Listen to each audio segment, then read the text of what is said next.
Quero Teatro, Governo Federal, Governo do Estado do Rio de Janeiro, Secretaria de Cultura e Economia Criativa, através da Lei Aldir Blanc, apresentam Festival Olhar pra Frente, uma série de entrevistas sobre teatro com 23 personalidades das artes cênicas do Rio de Janeiro. Senhoras e senhores, sejam bem-vindos e bem-vindas ao Quero Teatro. Hoje o nosso entrevistado é um ator, dramaturgo, filósofo e cientista social e ex-BBB, Rodrigo França. Tudo bem? Tudo bem, muito prazer te receber.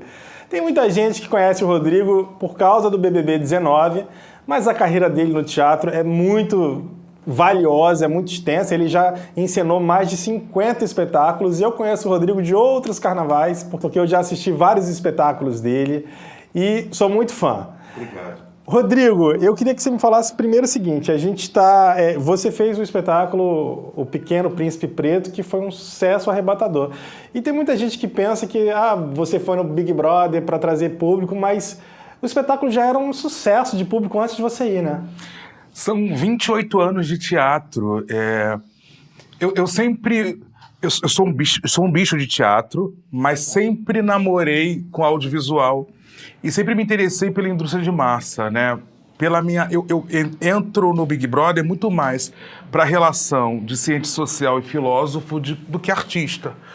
Porque minha mãe que insistiu, veio o convite e ela falou, olha, tudo que você propaga para um pequeno grupo, você pode difundir para mais gente. Aí eu entro nesse intuito. Mas não está correlacionado ao teatro, não acredito que ao potencializar a internet, eu consiga levar essas pessoas para o teatro. Eu tinha uma rede social, por exemplo, com 7 mil pessoas, que era o suficiente para movimentar os espetáculos. Hoje eu tenho 640, 50 mil.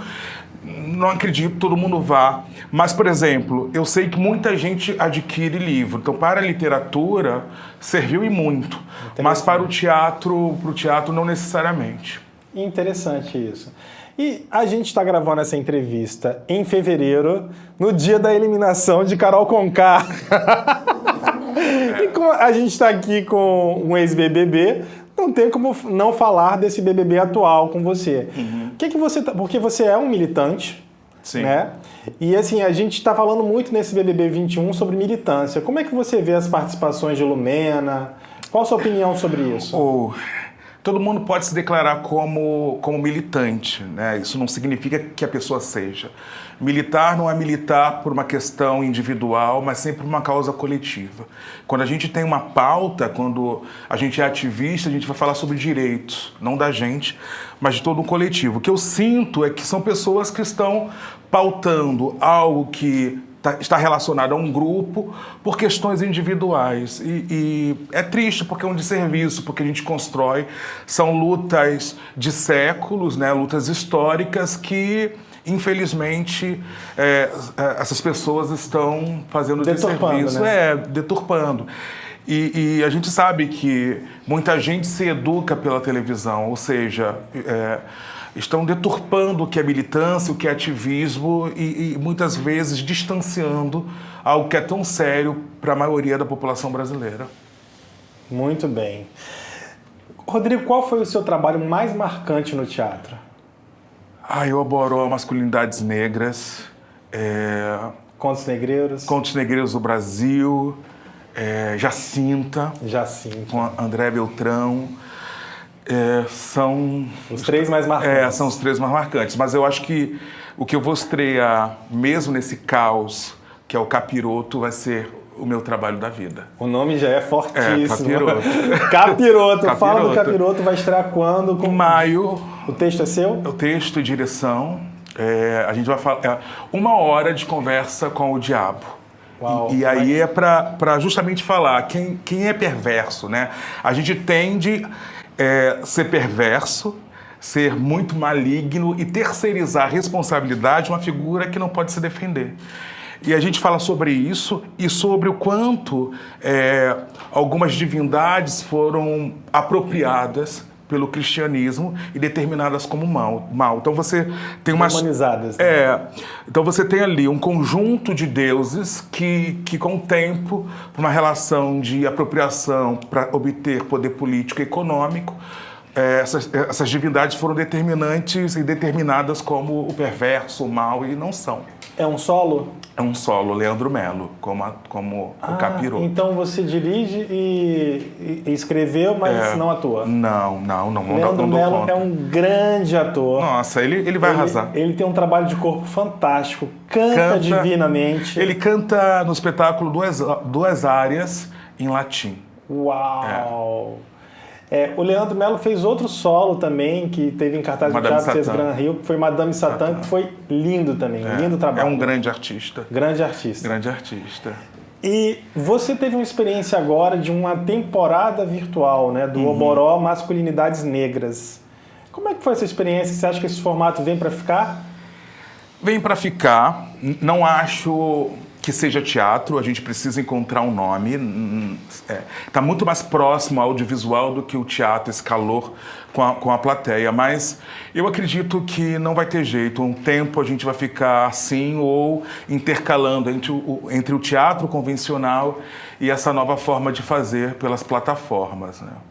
Rodrigo, você que é um ativista, militante de causas muito importantes que devem ser ouvidas e que você usa o teatro como forma de se expressar, vou te fazer uma pergunta difícil, delicada até. Sim. Como falar às pessoas que precisam ouvir e como chegar aos corações das pessoas que só querem ir ao teatro para verem comédia, mas que são talvez as pessoas que mais precisem ouvir as suas causas de militância? Militar, né, não tem receita de bolo. Às vezes a nossa presença em silêncio já é uma bandeira, né? Eu acredito que o teatro, a arte em si, é uma grande ferramenta de transformação social. Às vezes a comédia ela pode ser muito política, nem ser panfletária, nem ser direta, do que uma peça mais dramática, mais séria, né? Eu acredito que a gente está no momento de repensar, por exemplo, o humor. A gente está rindo de quem, de quê? Se o artista quer falar só sobre fazer rir, tá tudo certo.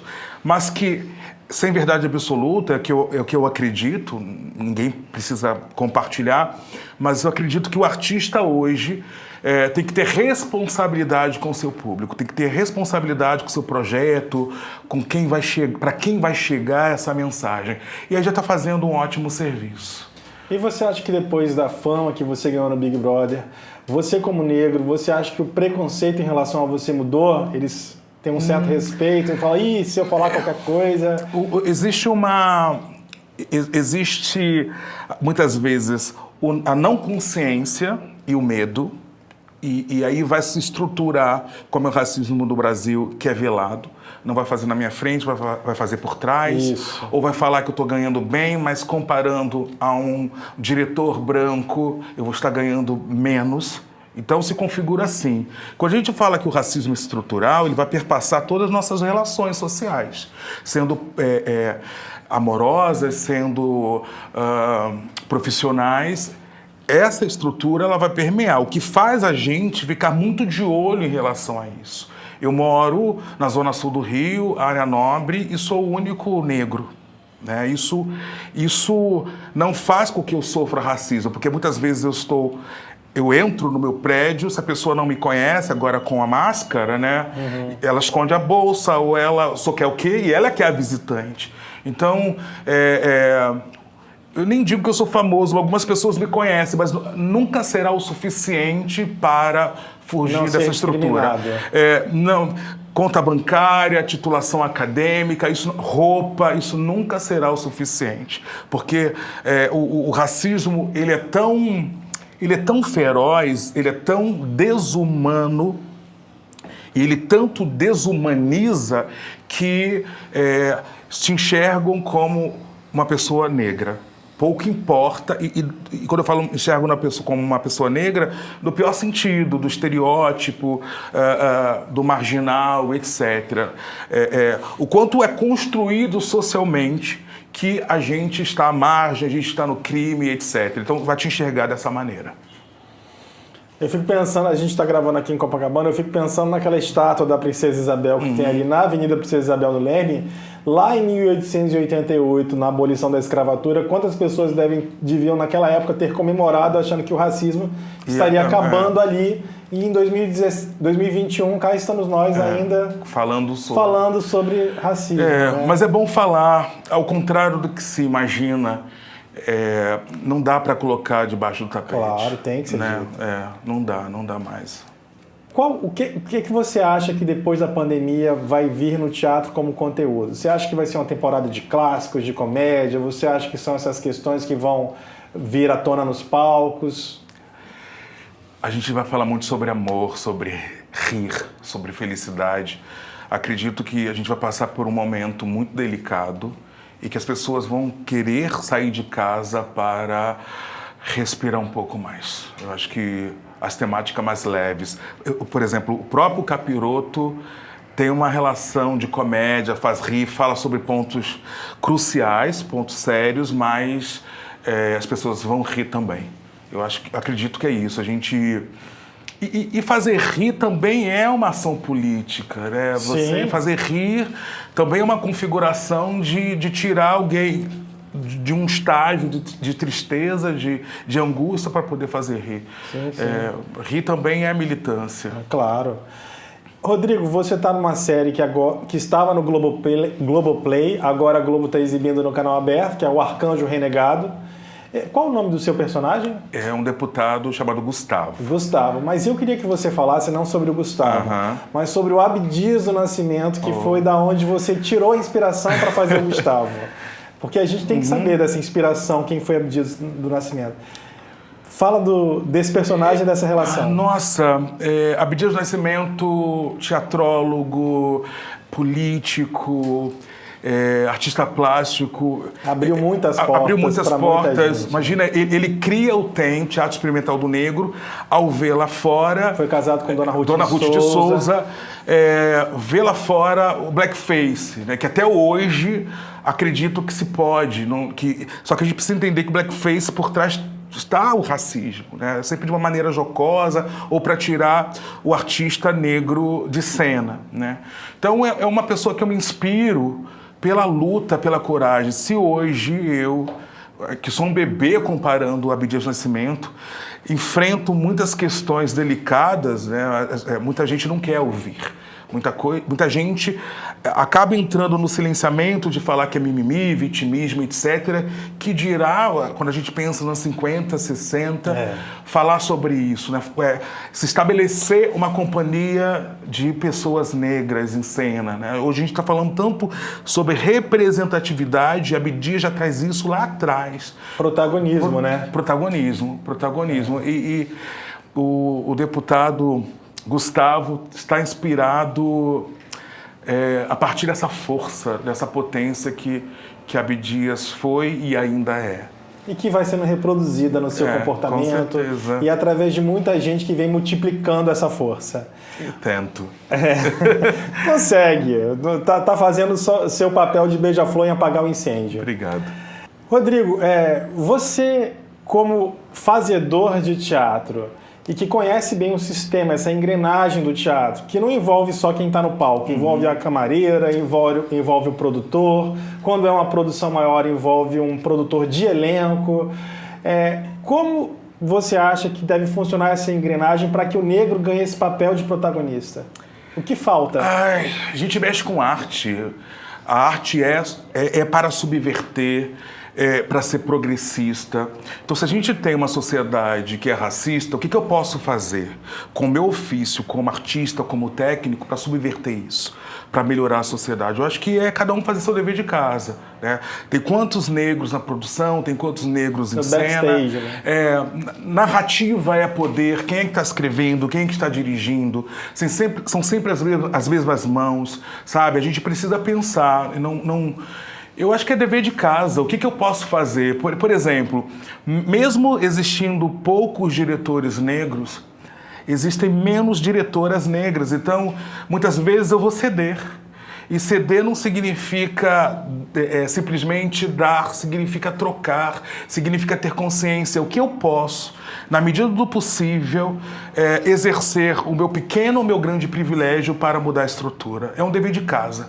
Isso para gente que é artista, ou para quem é técnico da arte, ou para quem é empresário, para quem é diretor, para quem, sei lá, está nessa sociedade e tem um mínimo de consciência para subverter uma lógica que é muito perversa. E aí a gente, como artista e que se coloca como progressista, que quer mudar essa estrutura, a gente tem que ter um mínimo de coerência para repensar o nosso fazer. Maravilha. Muitíssimo obrigado pela sua preciosa entrevista, Rodrigo. Obrigado. Foi uma honra te ter aqui. Obrigado a todo mundo que assistiu até agora. Obrigado a Lei Aldir Blanc, que proporcionou a realização desse projeto. E sigam a gente nas redes sociais, @QueroTeatro. A gente se vê em breve assistindo Capiroto e tantos outros espetáculos por aí. Até já!